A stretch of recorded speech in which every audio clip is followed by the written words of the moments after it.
Drumlanrig Castle was the setting for the launch of the original bike festival on Wednesday. The event, which is due to take place in May, will be a celebration of the two-wheel invention created by Patrick Macmillan, as well as a chance to encourage tourists and locals to get on their own bikes.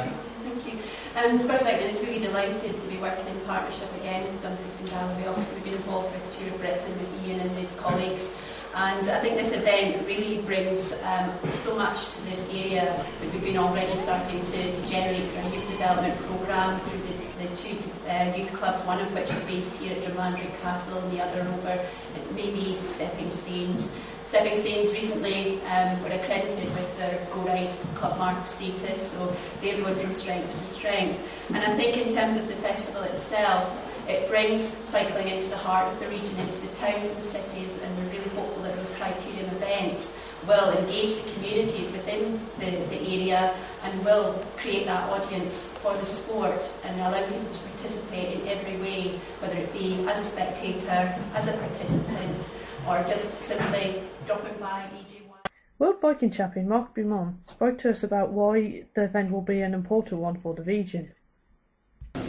So Mark, are you pleased to be involved with the festival? Absolutely. I mean, the original bike festival, it's sort of coming together of a lot of events which happen in the area, and my own background is very much in amateur cycling, mountain biking and road cycling, so to come to an event like this and to be able to promote it in the area and throughout Scotland is fantastic, because it's quite often overlooked what's on the doorstep here. Do you expect that this is going to encourage a lot of people to get involved in cycling then over the year? I think events like this will encourage people to get involved in cycling. I mean, cycling in general is going through such a heyday in Scotland at the professional end, but it always relies on people coming in as amateurs and just sort of enjoying themselves, keeping healthy, getting out and seeing what we have, both in terms of, you know, the Seven Stains, the mountain bike trails, and also the amazing by roads, back roads, and cycling. We've got track cycling we've got around. I think that because there's so much going on in the Highlands and the Central Belt, you know, the Dumfries and Galloway area is quite often overlooked, but the reality is that there's world-class biking to be done in the area, and this of course is where the bike was invented. So in a year like this, when cycling is having such a good time in Scotland, there's so many events to publicise Scotland as a whole. An event like this is absolutely key to really give a boost to the area. And have you been to Drumlanrig Castle before? This is my first time at the castle here in Dumfries.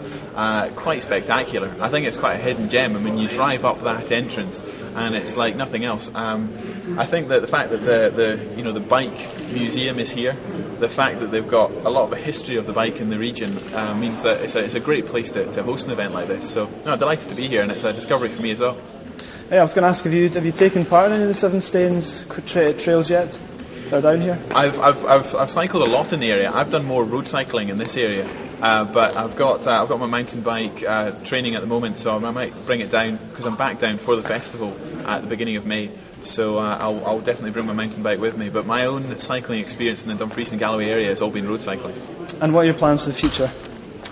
Well, I've just finished writing my first book, and actually when I come down to give a talk at the event itself, the book will just be launched, so I'll be delighted to bring some then. And 2 weeks later I'll be setting off on my next major expedition, which is both climbing and cycling. The full details of that are under wraps at the moment, but sort of watch this space, and in the next months that'll all become obvious. Okay, Mark, thanks very much.